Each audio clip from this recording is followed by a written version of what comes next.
Hello, welcome to In Our Community. My name is Shelley Alvord and I'm host for this evening. It's a privilege and an honor to be able to introduce you to Helen Vanderberg. She's a longtime writer and a published author of both nonfiction and fiction. Her recent mystery novel is called The Domino Deaths. Tonight we're going to try to get some inspirational thoughts as what it actually takes to become a published writer. Helen, you've had such extensive experience writing. How did you get to be a writer? It was a sheer fluke.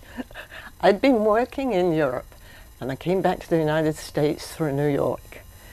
And I had previously been a graphic designer. So I went marching up to the managing editor of an upstate New York newspaper and I said, I'd like a job. And he said, well, we've already got a graphic designer. How about running a daily column? You sound like you speak proper English. So I got a daily column under the supervision of the women's editor.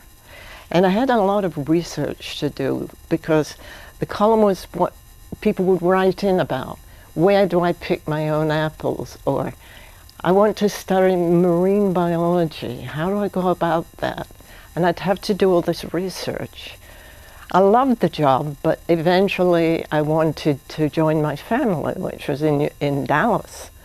So we went down to Dallas and I took the experience of doing all this research into a new environment. I'd lived in Dallas before and so I knew it fairly well. I wrote Dallas in a nutshell.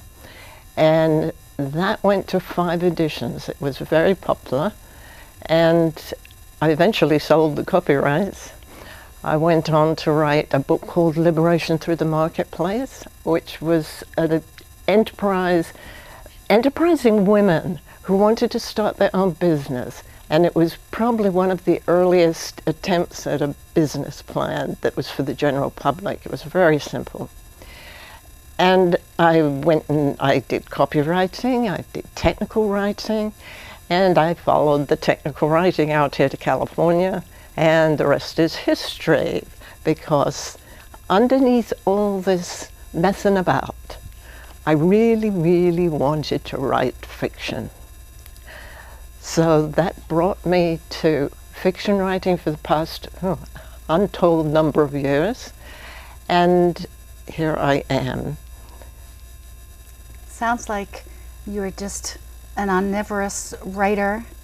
Do you think that all the omnivorous writers need to be omnivorous readers? Or? Thank you. Yes, indeed.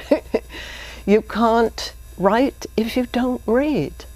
You have to read so you know your genre. And that brings me to all the things that you don't know. So you're going around looking, well, does this suit me? Does this suit me? And being an omnivorous reader will lead you to what you need to do. It doesn't matter what genre, mystery, novel, children's book, poetry. All of those things, it matters to a great extent. For instance, you're looking at fact-based. If you do technical writing, you've got to ask somebody, because you don't know, you're not born knowing computers. So you've got to find somebody who'll tell you. So you've got to find your sources of information, and your sources of information will take you where you need to go. The interesting thing about it is, despite that, despite doing writing that fits the marketplace, most people at some time or other realize they have a story inside them that needs to be told, and they can't be happy until they tell it. And that's what happened to me, and that's why I'm here today, to hopefully point the way. Well, let's say you selected your audience. What would you say are the most important aspects to becoming a published writer? There are 3 things: time, patience, and craft.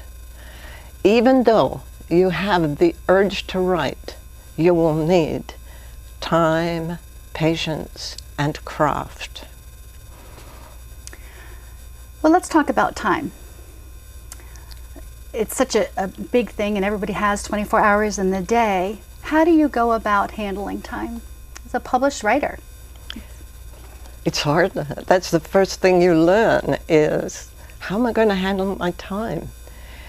Time means all those lost job opportunities. Time also means the time I would normally be spending with my family. And I'm about to tell you the best way to find out if you have the time, the patience, and the determination to learn the craft. Because there's something called NaNoWriMo. NaNoWriMo. It sounds like an acronym. It certainly is. Can you please tell me what that is? Okay, let me spell it. NaNoWriMo, okay? Let me spell it first. It's NaNoWriMo.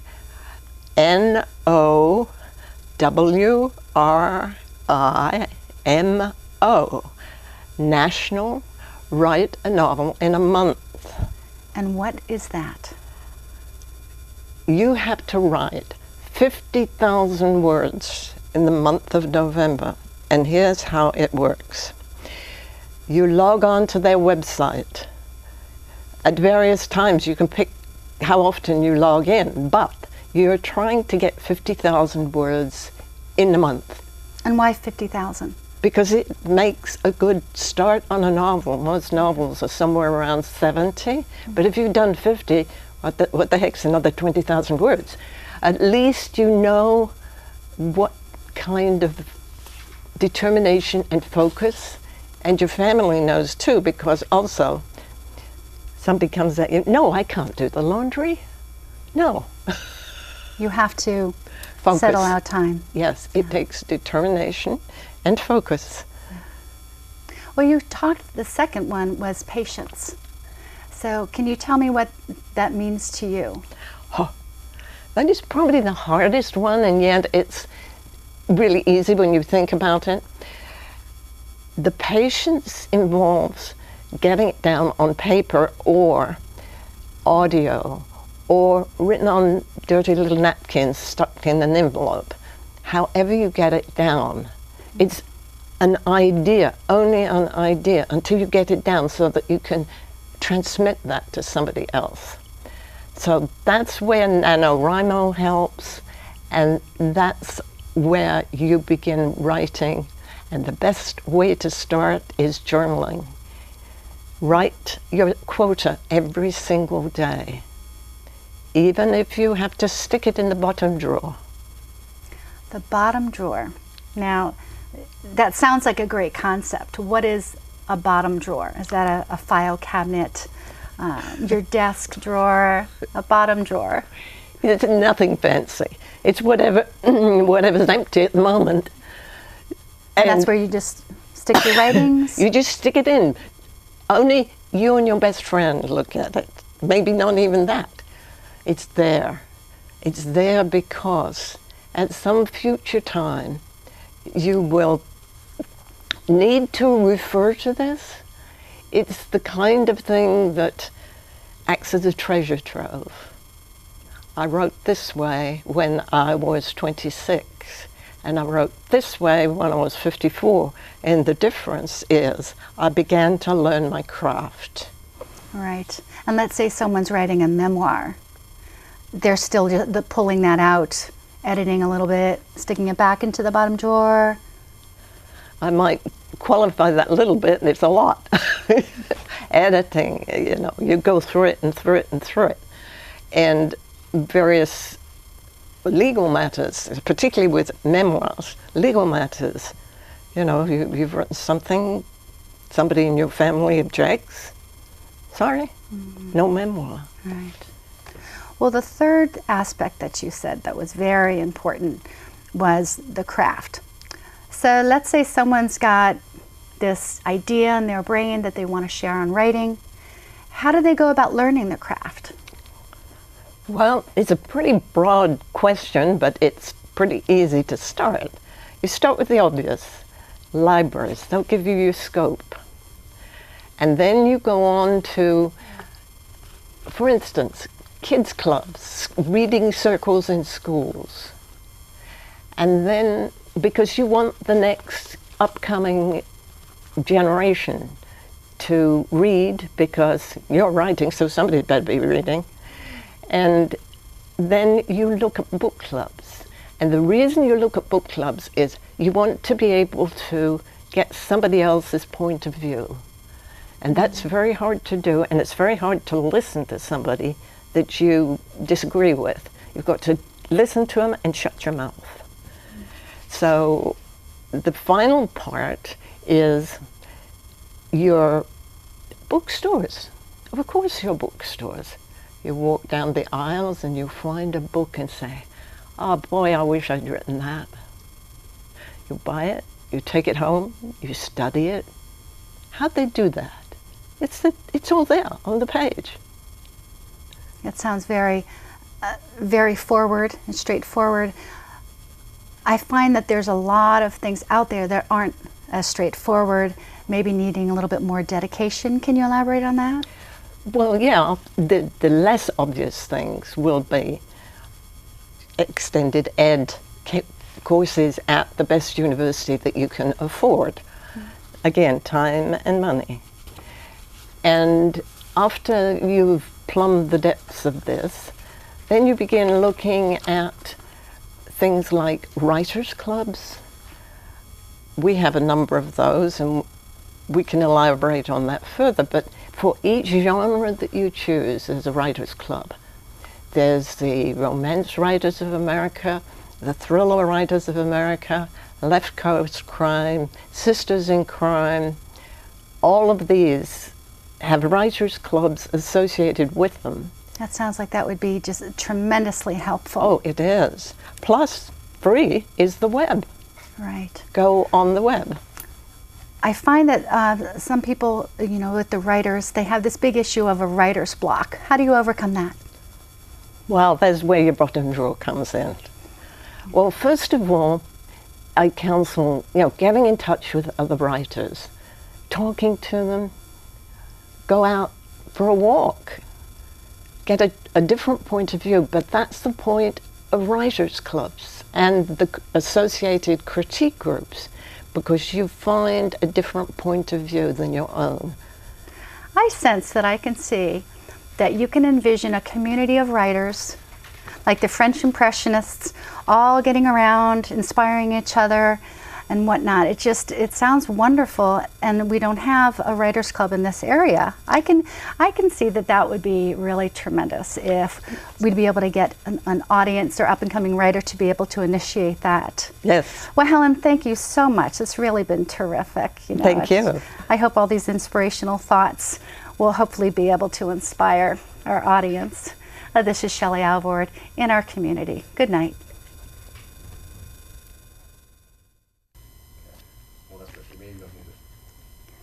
Hello, my name is Vidya Pradhan, and this is In Our Community. Today we have a fascinating person in the studio with me today, and he's going to be telling us a lot about a very specific art form called anime.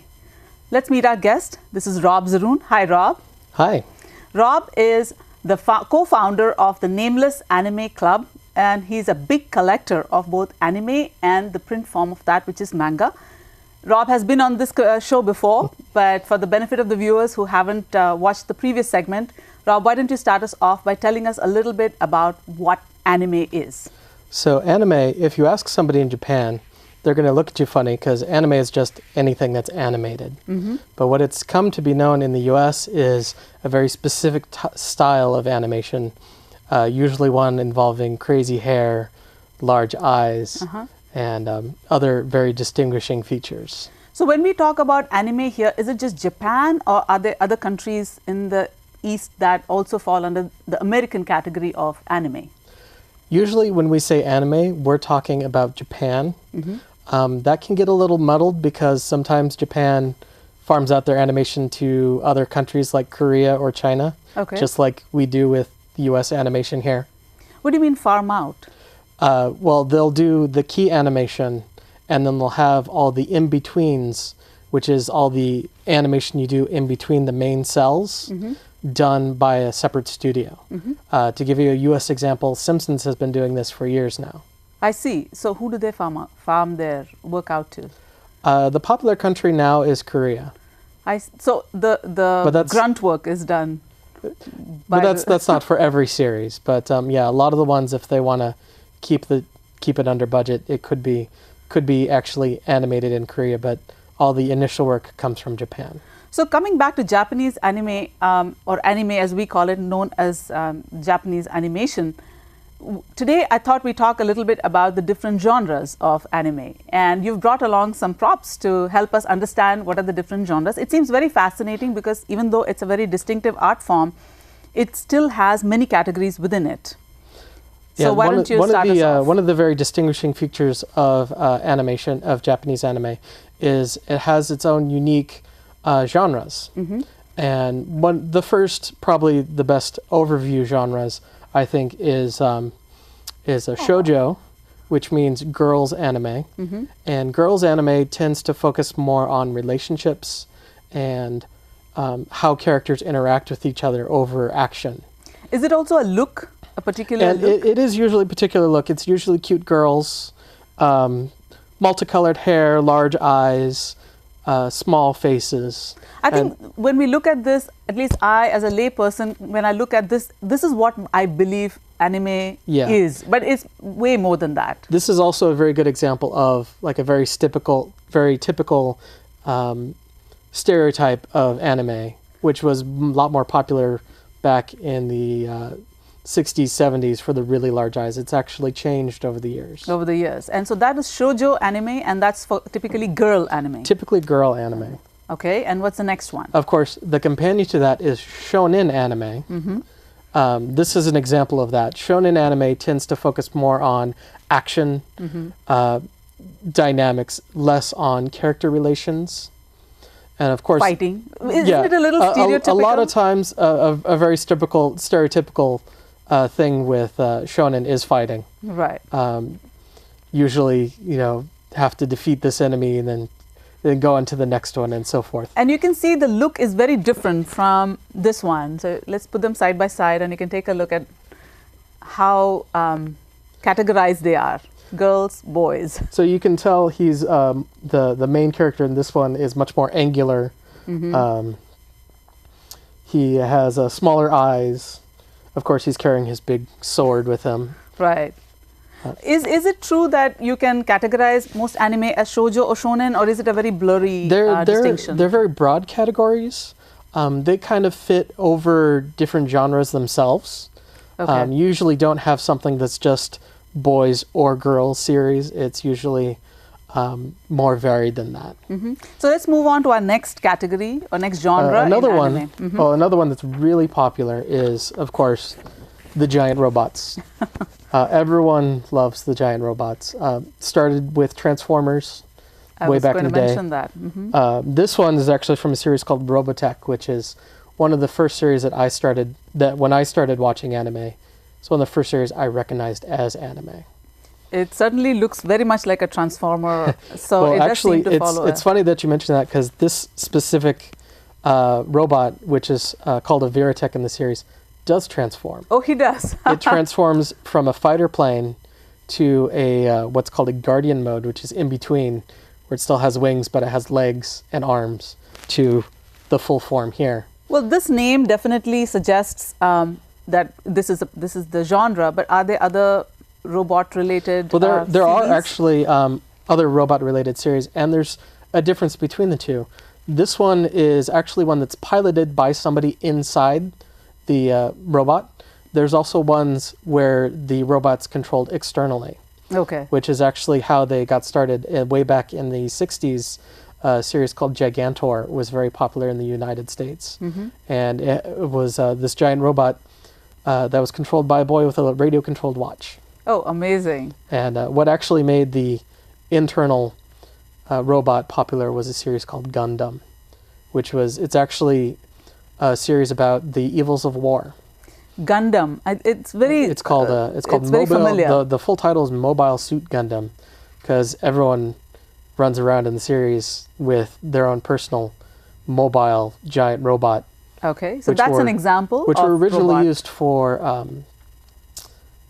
space colonies, I see. but were changed for war. Okay, so that was the robot category. Let's move on to the next one. A very Japanese one is actually the masked hero, Superheroes. superhero. You could think of Power Rangers for a live-action example. This series, Kikaider, is actually based off of a live-action series, and they actually did an anime for it. And you can tell that this one is a very different style. It looks simpler because it's done in a very 60s, 70s style. What is there a contemporary one that our audience might like to enjoy in this superhero? Actually, the most contemporary one I've seen is a take on the superhero genre. It's called Samurai Flamenco, where the kid in the show grows up watching all these and decides, why can't I do this in real life? And so he makes himself his own suit, and he goes out. It's like, okay, it's too big to go start with armed robbery or something. I'm going to start small. That litter bug over there, I'm going to stop him from littering. Of course, being a very realistic series, the first thing that happens is he gets beat up. And then he gets beat up again and again. But that doesn't stop him, and he still goes around trying to make the world a better place, even a little bit at a time, as much as he can. Let's move on to our next one. You have one called Card Captor Sakura. Card Captor Sakura. And this what is genre another is this? shoujo series, but this is a magical girl series, which is also very popular in Japan. Usually magical girl. Let's hold that up a little. Yeah, there you go. It's a girl with magical powers, and it's a genre of its own. it's a genre of its own. And, Okay, that's beautiful. And you can see that this is again more like your shoujo, the big eyes and the Yeah. cute look. and it depends on the story what they're doing with their magical powers. Right. And they're usually very cutesy, but there are some more modern examples that have actually taken a very dark turn with it. Okay. And when we talk about anime, we really think of television series a lot, but anime has a really long and proud tradition in movies as well. Yes, it does. And one of the examples you brought to show us is a slice of life movie. Slice of life is actually a very interesting genre because it doesn't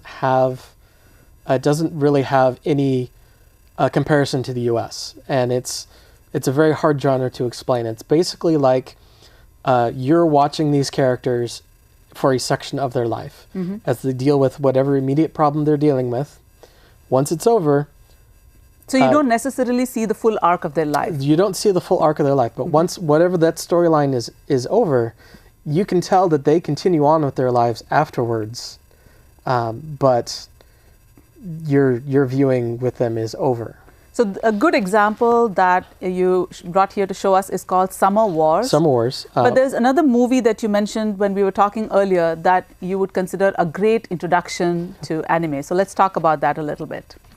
So a great introduction to anime. Actually, this one is really good for a second viewing. Okay. For someone who's already seen the movie I'm about to mention. But for any adult who has no idea what anime is and really wants something to watch, to say, okay, now I've got an idea what the genre is, I would highly recommend the movie Millennium Actress. Millennium Actress, okay.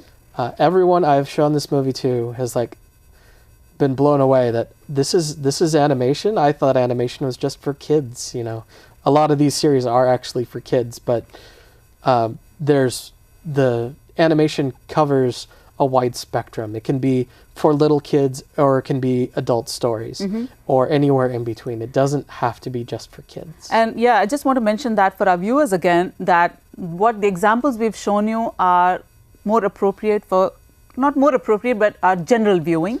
Whereas anime actually covers a spectrum for every age group. All the things that I've shown so far are either for young children up to teens.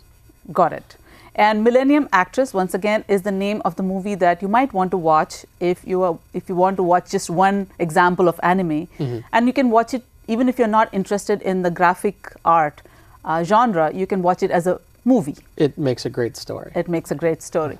So which brings us to, let's tell our viewers how to get introduced to anime. For our viewers who say, are just curious about it and would like to learn more about it, what's the best way of going about it? The best way of going about it is to find somebody who knows about anime and having them take you out and try different things. It's kind of like sushi in that way. It's like if you want to try sushi, you don't run to the sushi restaurant because you're going to be grossed out. You take somebody who knows what they're doing, who's tried sushi before, and he can introduce you to things. Right. Why wouldn't you do that? What is the downside to going and exploring by yourself? Well, because, for example, if you're a teenager and you're running to see something, you might pick up something like Cardcaptor Sakura, and it's like, oh, this is too kid-like. I don't want this one. Right, right. Or, the kids might grab something closer for teens and not appropriate. Not necessarily appropriate. So, or for the adults might just go, you know what, I have absolutely no idea. Help me out here. A great place to find these is actually your local library. Your local library, I know the San Jose Public Library where I work actually has quite a few discs in either the foreign language section or the adult or the children's area that are anime. And would you recommend they also check out the printed version of anime, which is manga? Of course, you can always check out the printed comics.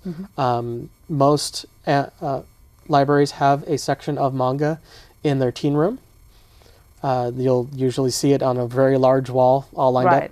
They'll look more like books versus the American comics, which will have the larger trade paperback format. Absolutely. So viewers, if you're interested in learning more about anime, then as Rob has suggested, I think you need a guide. And this is my opportunity to tell you about his club, which is the Nameless Anime Club, which he's the co-founder of and he runs. So we have just a very short amount of time. So why don't you give our viewers a way to contact you on the club and tell us a little bit about the club. So the Nameless Anime Club has been going on in some form or another for the past 20 years. And the best way to reach us is the second Saturday of each month. You can visit us at the Santa Clara City Library. At what time? At 12 noon. Okay. Or we do have a Facebook page as well, where you can visit us on the Facebook page. And that's Nameless Anime meets every second Saturday. Every second Saturday. Santa Clara. The main branch of the Santa Clara City Santa Clara City system. Public Library System at noon. At noon. Right. And that's all we have time for today. Rob, thank you so much for being with us in the studio today. It was a pleasure to have you. And I hope sometime soon we can explore this art form a little bit more. Today was just a little bit of an introduction. And I'm sure that next time we'll be talking a lot more about specific genres and what's interesting about them and also their influence on other cultures. So thank you so much for watching the show with us today. Ciao, adios, namaste, and goodbye. So how would you like to be an anime character? Oh yeah, let's